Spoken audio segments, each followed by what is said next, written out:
మీకు ఆ ముచ్చట తెలియాలి. ఎందుకంటే నేను బీఆర్ఎస్తో కలిసి ఉన్నా అనుకుంటారు కదా, నేను బీఆర్ఎస్ నుంచి రాలేదు. తెలంగాణ జాగృతి అని 19 ఏళ్ళకెళ్ళి మీ అందరికీ తెలుసు, తెలంగాణ అంతా బొడ్డెమ్మలు ఎత్తుకొని బోనాలు ఎత్తుకొని తిరిగినా నేను. ఎందుకంటే మన రాష్ట్రం మనకు కావాలి అనుకున్నప్పుడు మొత్తం అంతా తిరిగిన. ఆ తిరిగి తిరిగి తెలంగాణ తెచ్చుకున్నాక కూడా అన్నీ జరగలే పనులు. కొన్ని అయినాయి, కొంతమందికి పింఛన్లు వచ్చినాయి, కొంతమందికి ఇండ్లు వచ్చినాయి. కానీ ఇంకా రానోళ్ళు అంతకన్నా ఎక్కువనే ఉన్నారు, రావాల్సిన వాళ్ళు అంతకన్నా ఎక్కువ మందే ఉన్నారు. వాళ్ళందరి కోసం కూడా పనిచేయాల్సిన అవసరం ఉన్నది. అదే మాట నేను గట్టిగా చెప్పిన, చెప్పుడుతోనే కోపం వచ్చింది, నన్ను తీసి బయట వారేసారు. అయితే ఇక్కడ మా ఆడబిడ్డలు ఉన్నారు కాబట్టి నేను మిమ్మల్ని అడుగుతున్నా, మన ఆడవాళ్ళకు ఓపిక ఎక్కువ ఉంటుంది, కానీ అట్లనే కోపం కూడా ఎక్కువనే ఉంటుంది, అన్నిటికన్నా రేషం ఎక్కువ ఉంటుంది. మన తప్పు లేకుండా మనల్ని తీసేసినప్పుడు నేను కూడా ఆలోచన చేసుకున్నా, మరి ఏం చేయాలి, మరి ఇట్లా తీసేసిరి, మరి నేను బంద్ పెట్టుకొని ఇంట్లో ఉండాలనా, లేకపోతే 20 ఏళ్ళు ఏదైతే ప్రజల కోసం సేవ చేసినో అదే కంటిన్యూ చేయాలనా అని ఆలోచన చేసుకున్నాను. నేను 10 మందిని అడిగిన, అందరు ఒకటే మాట చెప్పారు, కష్టం వచ్చిందని మీలాంటి వాళ్ళు ఆగిపోతే ఎట్లా, ఖచ్చితంగా బయటనే ఉండాలి, ప్రజల సమస్యల మీద అడగాలి అని చెప్పారు. అడగాలనా, ఇంట్లో ఉండాలనా? అడగాలనే బయటకు వచ్చిన. ఇవాళ నేను చేసేది ఒకటే, నాకు అధికారం లేదు, ఇవాళ నేను బీఆర్ఎస్ పార్టీతో కూడా లేను, కానీ మీ తరఫున ప్రతి సమస్య అడుగుదామని ఒక్క దమ్మాయిగూడెం కాదు, తెలంగాణ అంతా తిరుగుతున్నా. తెలంగాణలో ఇప్పటికి 12 జిల్లాలు తిరిగిన. ఆ 12 జిల్లాలలో అనేక సమస్యల మీద మాట్లాడిన సమస్యలలో కదులుతున్నాయి, ముందట్టుకోతున్నాయి. ఖచ్చితంగా అధికారులు వస్తున్నారు, చూస్తున్నారు, సమస్యలు పరిష్కారం అవుతున్నాయి. ఇక్కడనే కాదు, గొట్టు సమస్యలు 20 ఏళ్ళ నుంచి తీరని సమస్యలు కూడా మేము పోయి అడిగినాక తీరినాయి. అంటే మేము ఉట్టి అడిగి ఇడిచిపెట్టాం, మన ఆడవాళ్ళది ఎట్లుంటుంది, అడిగి ఇడిచిపెట్టాం, దాన్ని ఎంట పడతాం అయ్యేదాకా. మగవాళ్ళేమో ఇట్లా మాట మాట్లాడతారు, మళ్ళీ పోతారు, వాళ్ళకి 100 పనులు ఉంటాయి. కానీ మనకు మనసులో ఏదైనా పడ్డదంటే అది అయ్యేదాకా ఇడిచిపెట్టాం. అందుకే ప్రతి ఊర్లో ఉన్న సమస్యల్ని తెలుసుకుంటున్నాం, అది అయ్యేదాకా ఎంటబడుతున్నాం. ఇవాళ ఇక్కడ దమ్మాయిగూడలో వచ్చి చూస్తే మరి నిజంగా పెద్దగా ఉంది చాలా ఏరియా, కానీ ఒక్క రేషన్ షాప్ కూడా ఇక్కడ లేదు. మళ్ళీ ఈడికెళ్ళి మనం పక్కకు పోయి నాగారం పోతే ఈడికెందుకు వచ్చిరని వాళ్ళు మనకు జుట్లు ముడేసి లొల్లి పెట్టే ప్రయత్నం చేస్తున్నారు. అంతేనా? సో ఖచ్చితంగా మనకు ఒక రేషన్ షాప్ ఇక్కడ కావాలని అడుగుదామా?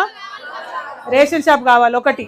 2, చిన్న పిల్లలు 1 నుంచి 5వ తరగతి సంవత్సరం ఆ ఏజ్లో ఉన్న వాళ్ళు కూడా, చిన్న పిల్లలు మరి వేరే చిన్న గవర్నమెంట్ స్కూల్ కోసం కూడా రోడ్ దాటి ఇంకో దిక్కు పోతున్నట్టు తెలిసింది. మనకి ఇక్కడ గవర్నమెంట్ స్కూల్ కావాలని అడుగుదామా? 2వది అది. ఇక 3వది, మనకు దవాఖానా, బస్తీ దవాఖానా లేదు ఇక్కడ, లేక చిన్నదానికి పెద్దదానికి ప్రైవేట్ కోడ్ అవుతున్నది. బస్తీ దవాఖానా ఖచ్చితంగా కావాలి. అడుగుదామా లేదా?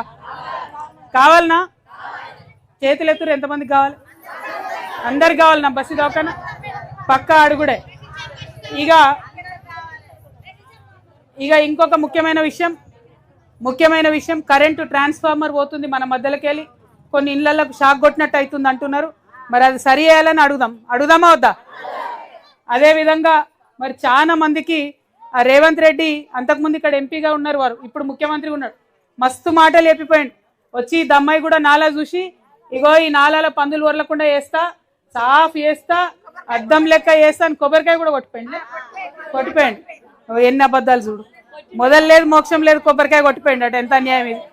అందుకే నేనేమంటున్నా అంటే ఆ నాలా సాఫ్ అయ్యేదాకా ఖచ్చితంగా ఎంట పడదాం.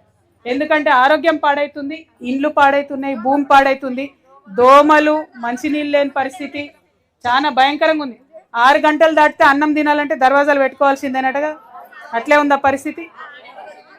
అయితే నాలా క్లీన్ చేయాలి, లేకపోతే రేవంత్ రెడ్డి వచ్చి ఇక్కడ ఉండాలి. ఏమంటారు? రెండిట్లో ఏదో ఒకటి చేయాలి, అంతేనా? మరి ఉట్టి మాటలు చెప్పి అవతల పడితే ఊరుకుంటామా? ఊరుకోవద్దు. ఇక నేను అట్లా తిడితే బాగుండదు, కానీ రేవంత్ రెడ్డి పెన్షన్ కూడా పెంచుతా అన్నాడు. అట్లనే ఇంకొక మాట, దమ్మాయి కూడా అక్క చెల్లెలు నాకు ఒక మాట చెప్పాలి. మీ అందరి దగ్గర బాగా బంగారం ఉన్నట్టుంది కదా, ఇచ్చిండా రేవంత్ రెడ్డి తులం బంగారం? బంగారం ఇవ్వలేదు, ఏమి ఇవ్వలేదు, 2 తులాలు ఇచ్చిండా. ఆయన నోరు చల్లకుండా, ఆయన ఎప్పుడైతే బంగారం అంటే అన్నాడో బంగారం లక్ష దాటిపోయింది. ఆ మాత్రం కొనే పరిస్థితి కూడా లేకుండా అయిపోయింది. కాబట్టి కళ్యాణ లక్ష్మి ఇవ్వాలి, కళ్యాణ లక్ష్మితో పాటు తులం బంగారం ఏదైతే ఇస్తామన్నారో అది కూడా ఇవ్వాలి. అంతకుముందు పిల్ల ఉడితే, ఆడపిల్ల ఉడితే పైసలు వచ్చేటి, మగ పిల్లవాడు ఉడితే పైసలు వచ్చేటిది, ఒక మంచి కిట్ వచ్చేది, అవేమి కూడా ఇవ్వాలి లేని పరిస్థితి. అవి కూడా ఖచ్చితంగా ప్రారంభించాలని చెప్పి డిమాండ్ చేస్తూ ఉన్నాం. అట్లనే అన్నిటికన్నా ముఖ్యమైనది, నేను బాగా బాధపడేది ఒక ఆడబిడ్డగా, మనకు ఇండ్లు లేని వాళ్లకు ఎప్పటికదే మనది ఉంటుంది, ఎప్పుడు కిరాయి కట్టుకుంటున్నామన్న బాధనే ఉంటుంది. ఖచ్చితంగా మరి ఇండ్లు కావాలని డిమాండ్ చేస్తున్నాం. ఎందుకంటే చాలా ఇండ్లు కట్టి బయట ఉన్నాయి ఖాళీగా, 30-40 వేల ఇండ్లు ఖాళీగా ఉన్నాయి, కానీ ఎవ్వరికి ఇస్తలేరు. ఖచ్చితంగా ఇయ్యాలని చెప్పి గట్టిగా ఎంటబడదాం. మన దగ్గర ఇల్లు లేని వాళ్ళు ఎంతమంది ఉన్నారో ప్రత్యేకంగా మళ్ళీ ఒకసారి వస్తాం, మళ్ళీ కూడా రాసుకుంటాం. కానీ మీ అందరికి గట్టిగా మనసులో అర్థం చేసుకోరు, నా పేరు కవిత తెలుసుగా మీకు. అయితే కవిత ఇయ్యాలి అధికారంలో లేదు మరి అంటే నేను కొట్లాడే ఉంటుంది, అంతేగాని సంతకం పెట్టి మీకేం చేసేది లేదు. అయినా సరే ఇడవకుండా కొట్లాడతాం. ఎందుకంటే అట్లా ఇడవకుండా రోడ్ల మీద ఉండి కొట్లాడినాం కాబట్టి వాళ్ళు తెలంగాణ వచ్చింది. అదే కొట్లాడతాం. అయితే కొట్లాడేటప్పుడు ఏంటంటే, నేను మీ మాట తీసుకుపోయి నేను కొట్లాడేటప్పుడు మీరెవరు రాకపోతే బాగుండదు.